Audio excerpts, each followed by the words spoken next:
बाहर आसमान घने बादलों से ढका था और बारिश रुकने का नाम ही नहीं ले रही थी। हर इतवार की तरह केशव अपने अजीज भैरव काका के घर पहुंच गया।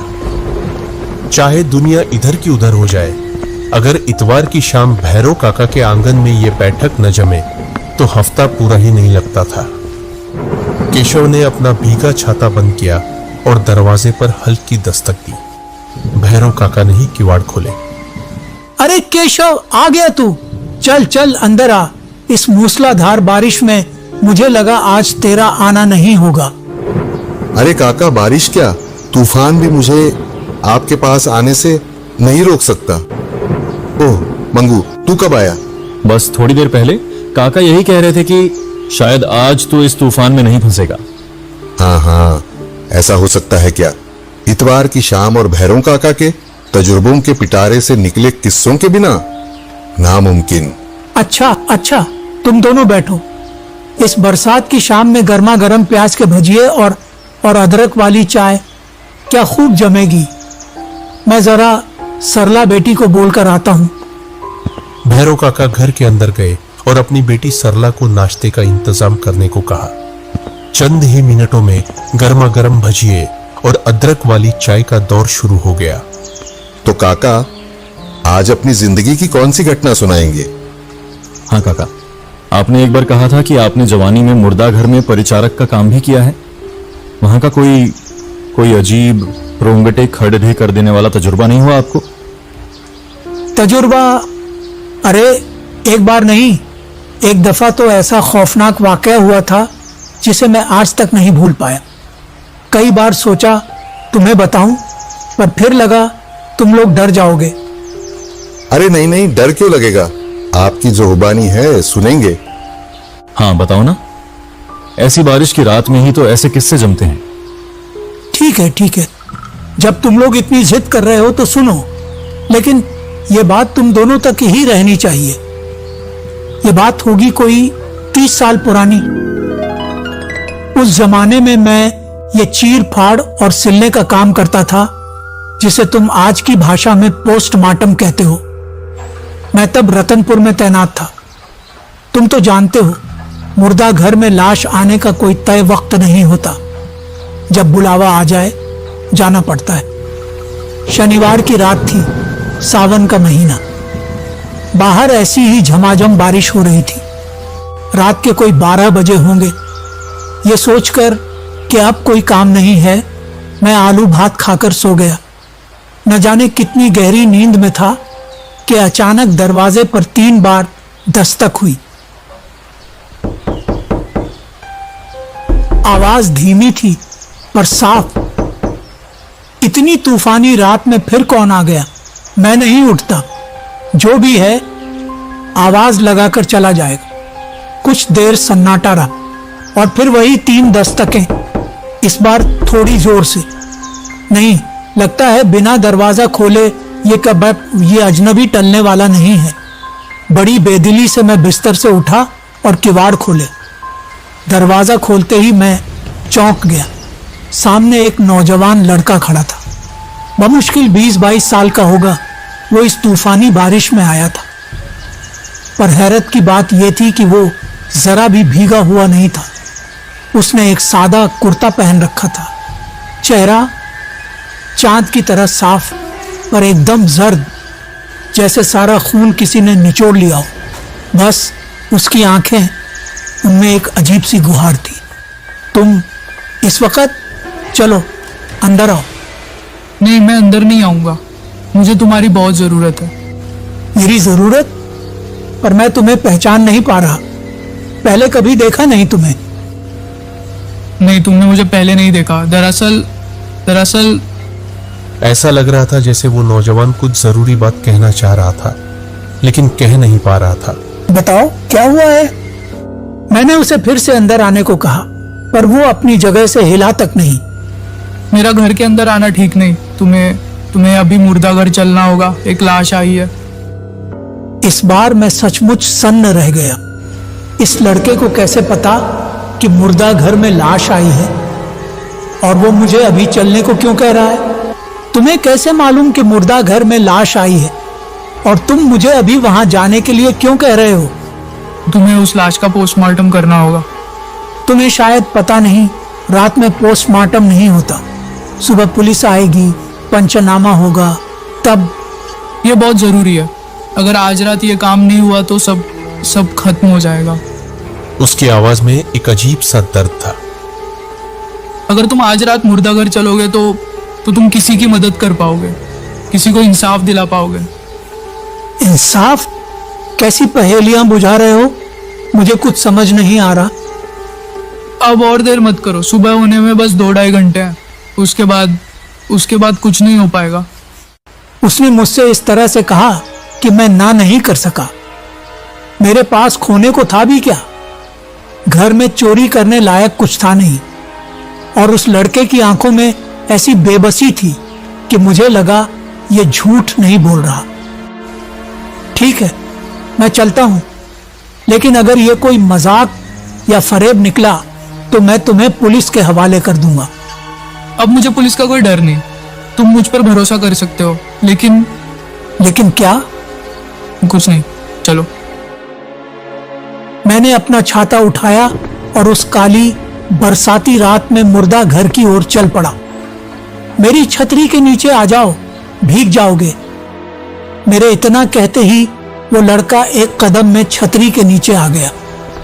चलते चलते मेरी नजर उस पर पड़ी। उसका जिस्म कुछ ज्यादा ही सफेद लग रहा था और कुर्ते पर जगह जगह गहरे नीले काले धब्बे थे, ठीक वैसे ही जैसे किसी को बेतहाशा पीटने पर खून जम जाता है। तो तुम्हारा घर कहाँ है? इस तूफानी रात में अकेले निकलते हुए डर नहीं लगता? घर नाम की कोई चीज अब मेरे पास नहीं है। सोचा था एक छोटा सा आशियाना बनाऊंगा, लेकिन लालची इंसानों की वजह से सब छीन लिया गया। और सच कहूं तो अब मुझे किसी चीज से डर नहीं लगता, नहीं अब मुझे कभी डरने की जरूरत पड़ेगी। तभी जैसे ही मैंने उसके पैरों की तरफ देखा, मेरा दिल एक पल के लिए रुक गया। मैंने देखा उस लड़के के पैर जमीन से कुछ इंच ऊपर थे। वो हवा में तैर रहा था। मैंने घबराकर आंखें झपकी और फिर से देखा। सब कुछ ठीक था, वो मेरे साथ चल रहा था। क्या मैं कुछ ज्यादा ही सोच रहा हूं? मैं खुद पर हंसने लगा। अरे भैरो, तूने अपने इन हाथों से न जाने कितने जिस्म काटे हैं। तुझे मुर्दों से डर नहीं लगता तो आज इस लड़के से क्यों डर रहा है? मैं ये सब सोच ही रहा था कि तभी एक काली बिल्ली न जाने कहां से निकली और सड़क के बीचों बीच खड़ी हो गई। वो कुछ देर तक उस लड़के को घूरती रही और फिर एक अजीब सी आवाज में, और जैसे अंधेरे से निकली थी वैसे ही अंधेरे में गायब हो गई। उस लड़के ने इस बात पर कोई ध्यान नहीं दिया। वो रहा मुर्दा घर, हम पहुंच गए। मैंने थोड़ा आगे देखा तो पाया कि मुर्दा घर का दरवाजा खुला था। टूटा हुआ ताला जमीन पर पड़ा था। ऐसा लग रहा था जैसे कोई ताला तोड़कर जबरदस्ती अंदर घुसा हो। ये दरवाजे का ताला किसने तोड़ा? क्या ये तुमने तोड़ा है? लड़के ने मेरे सवाल का कोई जवाब नहीं दिया। तुम अंदर जाओ, लाश वहीं है। मैं कमरे में दाखिल हुआ और बत्ती जलाई। सामने टेबल पर कपड़े से ढंकी एक लाश पड़ी थी। सफेद चादर खून से तरबतर थी। लड़का बाहर बारिश में खड़ा है। अब मुझे उससे पूरी कहानी पूछनी होगी। ये लाश किसकी है? उसे कैसे पता चला? और उसने पुलिस को खबर क्यों नहीं दी? ये सोचकर जैसे ही मैं घर से बाहर निकला, मैंने देखा वहां कोई नहीं था। दूर दूर तक कोई जिंदा चीज नहीं थी। वो लड़का तो दूर की बात, वो लड़का मुझे यहां बुलाकर खुद कहां गायब हो गया। जरूर इसके पीछे कोई बहुत गहरा राज है। मैं सोच रहा था कि क्या करूं, तभी अचानक मुझे ख्याल आया कि पहले लाश का चेहरा देखना चाहिए। यह ख्याल मन में आते ही मैं मुर्दा घर के अंदर गया और जब मैंने लाश के चेहरे से वो खूनी चादर हटाई तो मेरी जिंदगी का सबसे बड़ा झटका लगा। ये लाश किसी और की नहीं थी, ये उसी नौजवान लड़के की थी जिसने मुझे इस बरसाती रात में मुर्दा घर बुलाया था। शव का रूप बहुत भयानक था। उसकी गर्दन और धड़ अलग अलग हो गए थे। ऐसा लग रहा था जैसे किसी तेज धार हथियार के एक ही वार से गर्दन को जिस्म से जुदा कर दिया गया हो। लड़के की आंखें खुली थी, जबान बाहर निकली हुई थी और घाव से अभी भी ताजा खून रिस रहा था। शायद इसलिए कि मैं लाशों को काटने और सिलने का आदी था। मैं उस खौफनाक मंजर को देखकर भी अकेला वहां खड़ा रहा। पर बात यही खत्म नहीं हुई थी। मैं ये सोचकर जाने ही वाला था कि अब मैं इस कमरे में एक पल भी नहीं रुकूंगा। तभी एक बर्फीले ठंडे हाथ ने मेरी कलाई पकड़ ली। मैंने नीचे देखा।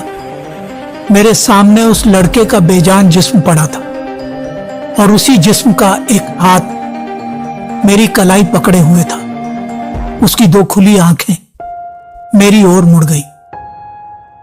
प्लीज मुझे छोड़कर मत जाओ, मेरे जिस्म को वापस जोड़ दो, वरना मैं अपना बदला नहीं ले पाऊंगा। उस वक्त भैरव काका के हलक से एक लफ्ज नहीं निकला। इसीलिए तो मैंने तुम्हें इतनी रात को यहां बुलाया है।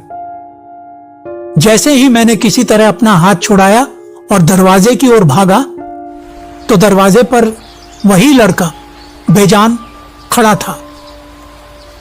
मैं तुम्हें कोई नुकसान नहीं पहुंचाऊंगा। बस तुम्हें मेरे लिए एक काम करना होगा। जिन लोगों ने मेरी ये हालत की है मैं उन्हें छोड़ूंगा नहीं।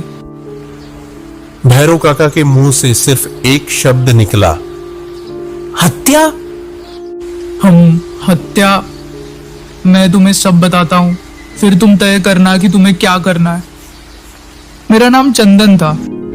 मेरा ब्याह 3 महीने पहले ही किशनपुर गांव की कमला से हुआ था। शुरू के कुछ दिन तो सब ठीक रहा, लेकिन धीरे धीरे कमला और उसके भाई दिनेश का असली चेहरा सामने आ गया। चंदन, तुम्हें एक छोटा सा काम करना है। बताओ जीजा जी। तुम्हें अपने बापू की वो जमीन बेचनी होगी। जमीन? वो किस लिए? मुझे शहर में एक नया कारोबार शुरू करना है और कमला भी चाहती है कि हम सब शहर में जाकर रहें। बस जो मैं कह रहा हूं वही करो। लेकिन जीजा जी, वो जमीन मेरी छोटी बहन के ब्याह के लिए रखी है। उसे बेच दूंगा तो उसकी शादी कैसे होगी? जब बहन की शादी होगी तब देखा जाएगा। अभी हमें पैसों की जरूरत है। पर ये जमीन मैं नहीं बेच सकता। ये मेरे बाप दादा की निशानी है। जबान लड़ाता है। आपने मुझ पे हाथ उठाया। बहुत पीटा है। जरूरत पड़ी तो फिर पीटूंगा। 2 दिन का वक्त देता हूं। अगर जमीन के कागज मेरे हवाले नहीं किए तो अंजाम बहुत बुरा होगा। चंदन ने यह बात किसी को नहीं बताई। वो अपनी छोटी बहन की शादी के लिए पहले ही परेशान था। 2 दिन बाद। तो क्या सोचा तुमने? मैंने कह दिया ना, मैं जमीन नहीं बेचूंगा। तुझे समझ नहीं आता।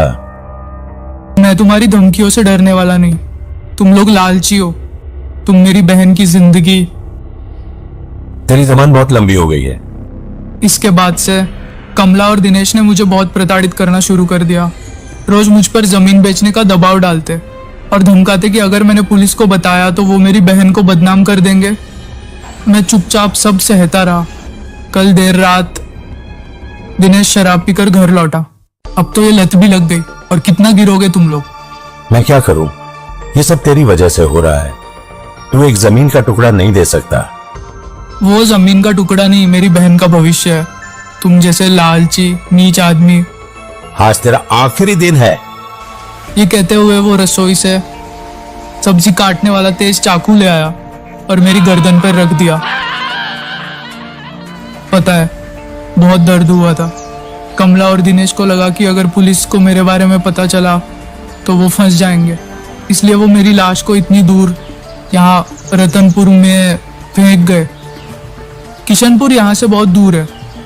उन्होंने सोचा जब तक खबर पहुंचेगी लाश सड़ जाएगी, और अगर खबर पहुंच भी गई तो वो झूठी कहानी सुना देंगे कि मैं किसी झगड़े में मारा गया। तुम ही बताओ, क्या हम जैसे गरीबों को अपनी चीजें बचाने का भी हक नहीं? अगर आज रात सुबह होने से पहले तुम मेरे इस धड़ को मेरी गर्दन से वापस जोड़ दोगे तो मैं उन पापियों को सजा दे पाऊंगा, कुछ गुनाहों की सजा। सिर्फ मौत होती है। ये सब सुनकर भैरव काका का जबड़ा भिंच गया। उस लड़के ने एक भी बात गलत नहीं कही थी। उसकी हालत देखकर ही पता चल रहा था कि कोई इंसान किसी के साथ कितनी क्रूरता कर सकता है। काम चाहे गैर कानूनी ही क्यों ना हो, मैं करूंगा। कुछ चीजें ऐसी होती हैं जो जमीर के लिए की जाती हैं, भले ही ये अवास्तविक लगे, लेकिन हमें यह मानना होगा कि इस दुनिया में सभी अपराधों की सजा मिलती है, और शायद ऊपर वाले ने मुझे ही उस पाप के दंड का एक जरिया चुना। चंदन, मैं तैयार हूं। फिर भैरव काका ने उस बेजान जिस्म को धागे और सुई से वापस जोड़ दिया। जब काम खत्म हुआ तो चंदन की रूह अंधेरे में गायब हो गई। एक दिन बाद अखबार पढ़ते हुए मेरी नजर एक खबर पर पड़ी। पुलिस ने किशनपुर गांव से दिनेश और उसकी बहन कमला का क्षत विक्षत शव बरामद किया है। दोनों की हत्या किसी तेजधार हथियार से गर्दन काटकर की गई है। यह पता नहीं चल पाया है कि यह किसने किया। गौरतलब है कि कमला का पति चंदन भी कुछ दिन पहले लापता हो गया था। पुलिस ने जांच शुरू कर दी है।